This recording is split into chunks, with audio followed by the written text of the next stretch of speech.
O Tome Ciência de hoje leva você até o meio da mata escura para encontrar o endiabrado Saci.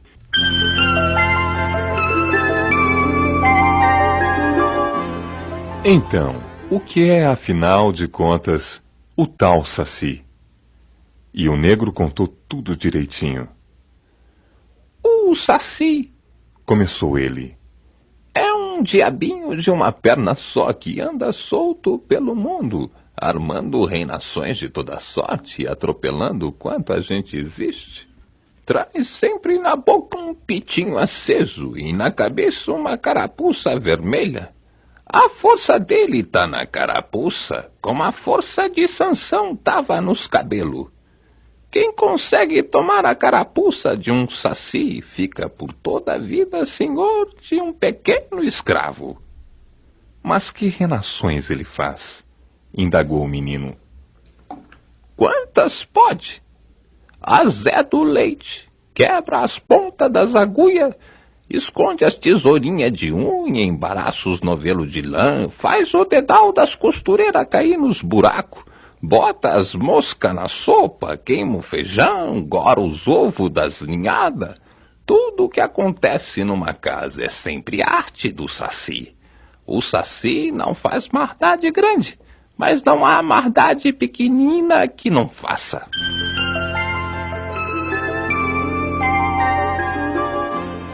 Era assim que Monteiro Lobato falava sobre o Saci pela boca de tio Barnabé, o filósofo e folclorista do Sítio do Pica-Pau Amarelo. Mas a ciência também tem o que dizer sobre esse capetinha.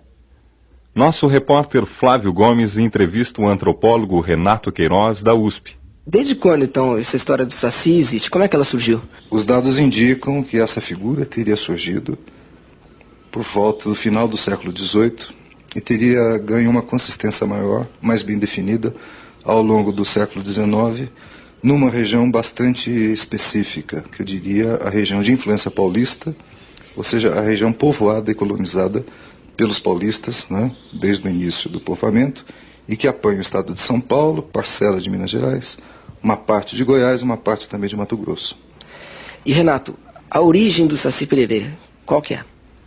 Bom, aí você tem várias versões. Né? Alguma versão que atribui ao Saci uma origem verdadeiramente impura, demoníaca. Ele teria, é como se fosse um diabo, mas um pequeno diabo que escapuliu do inferno, digamos assim, e que convive com os homens aprontando pequenas diabruras. Há depoimentos que indicam que ele teria saído do lodo.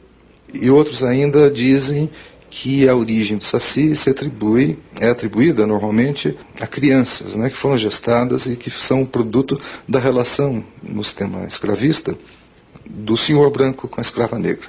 Né? E a escrava negra, então, temendo a retaliação da senhora branca, abandona a criança no mato. A criança é pagã, não foi batizada ainda, morre e vira Saci.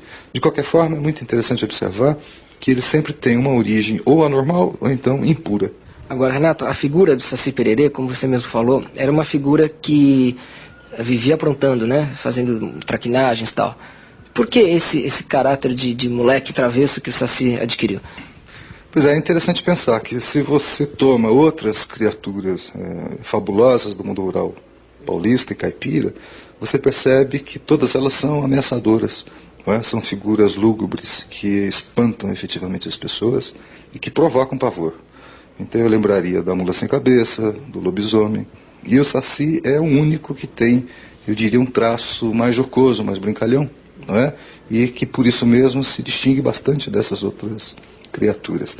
Eu diria que ele pode expressar eventualmente uma certa concepção lúdica da vida, da existência, e um certo tipo de jocosidade, né, digamos assim, no relacionamento entre as pessoas e das pessoas com o meio ambiente. Agora, se você pedisse para eu descrever o Saci, né, a gente tem uma série de elementos que a gente tem gravados na cabeça. O Saci é um negrinho, ele é perneta, ele fuma cachimbo, ele tem um capuz vermelho. Esses símbolos todos, dá para explicar? Bom, eu diria que há uma possibilidade muito grande de você desenvolver muitas explicações a respeito de cada um desses traços, né? Então, o que se diz normalmente é que a carapuça do Saci é a fonte do poder sobrenatural não é? O excepcional de que ele dispõe. E se você consegue roubar ou capturar a carapuça do saci, ele fica então quase que como um escravo, não é? Daquele que conseguiu reter a carapuça dele, e perde o poder. O caso do cachimbo, o que se diz é que ele fuma, não é? Mas que ao mesmo tempo ele não tem o domínio do fogo. Então ele encontra o viajante à noite, ou ele pede fogo, ou então ele se dirige à casa das pessoas à procura de brasa, para que a brasa então acenda o cachimbo. Algumas observações aí interessantes. Então ele é preto, mas ao mesmo tempo é visto à noite. Ele é extremamente perambulador, não é? Ele vagueia por uma região muito grande, circula por essa região, embora tenha uma perna só. Não é? Ele fuma, mas não tem o domínio do fogo. Não é? Então são alguns aspectos contraditórios interessantes, em que há uma outra lógica envolvida, e não a lógica, digamos, daquilo que se atribui normalmente às coisas efetivamente reais do dia a dia. Não é? Justamente esse traço, esse caráter fabuloso, misterioso, que ele revela por meio desses atributos. Agora, o Saci virou um símbolo nacional, né? Em que momento que o Saci assumiu essa condição de símbolo do país? Eu acho que essa trajetória ela precisa ser analisada com cuidado. Do meu ponto de vista, os dados de que eu disponho indicam que ele teria surgido num momento histórico mais ou menos preciso, né? Como eu já disse, século XVIII e XIX, na área de influência paulista. E depois, então, é como se houvesse uma migração dessa figura, ou desse mito, no sentido do rural para o contexto urbano. E eu acredito que isso tenha ocorrido por volta de 1917, de forma mais consistente. 1917 é um ano em que o Monteiro Lobato faz, pelo jornal Estado de São Paulo, um inquérito e solicita que as pessoas enviem por escrito à redação do jornal respostas àquele roteiro que foi previamente divulgado. E ele reúne esse material, que é um material muito rico, e a partir desse material, a preocupação inicial do Monteiro Lobato, me parece, que foi no sentido efetivamente nacionalista. Ou seja, ele se preocupava muito com a presença volumosa de estrangeiros em São Paulo, na cidade de São Paulo, e achava, naquela ocasião, que o que nós poderíamos denominar cultura brasileira, ou traços genuinamente nacionais, estavam sendo substituídos por elementos estrangeiros. Então ele acha que a figura que mais representaria o Brasil, a cultura brasileira e o espírito de brasilidade seria justamente a do Saci Pererê. Daí o inquérito que ele conduz pelo jornal Estado de São Paulo. Agora, depois, isso em 17, a primeira edição do livro Infanto Juvenil do próprio Monteiro Lobato, livrinho de ficção, Saci, eu tenho a impressão que é de 26, se não me engano. Então você já tem uma outra imagem do Saci nesse livrinho. É uma imagem em que eu acredito que o Saci surge como se tivesse sido domesticado. Ele já não apresenta mais as características agressivas que apresentava anteriormente. Ele já não é um tipo que provoque problemas muito agudos entre as pessoas, mas ele já aparece com esse traço mais brincalhão, mais divertido, não é? Um pouco mais atraente.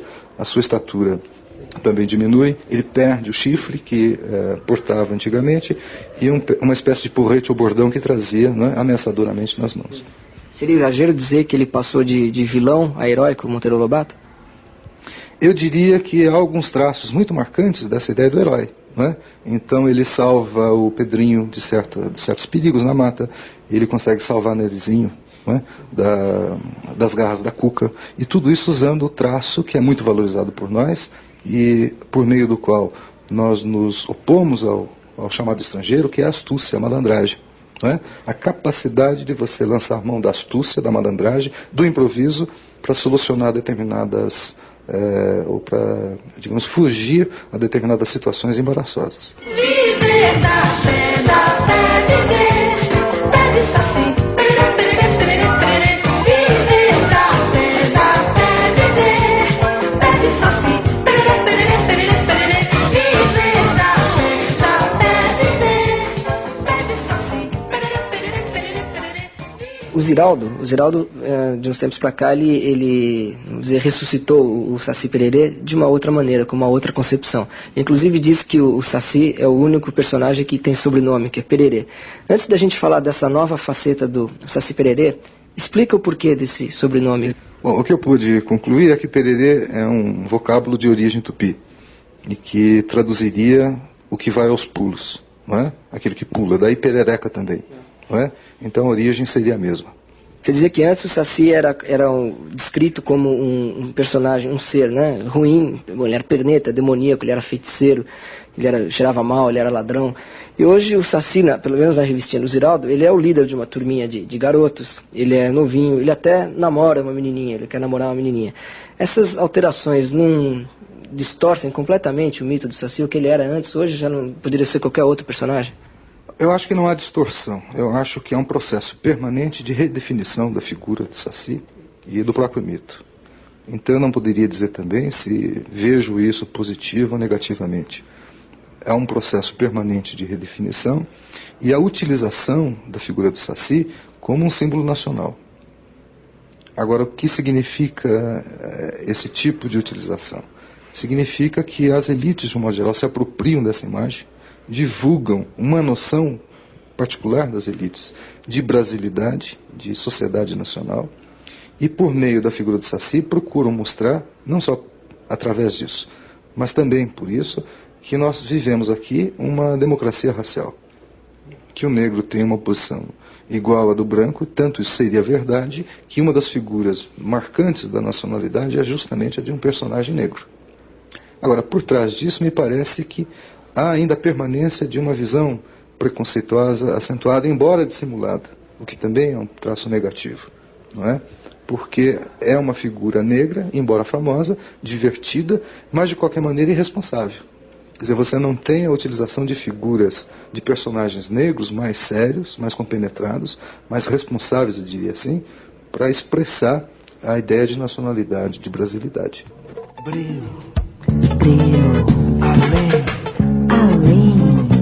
coisas de outro mundo, coisas de outro mundo, coisas de outro mundo, coisas de outro mundo.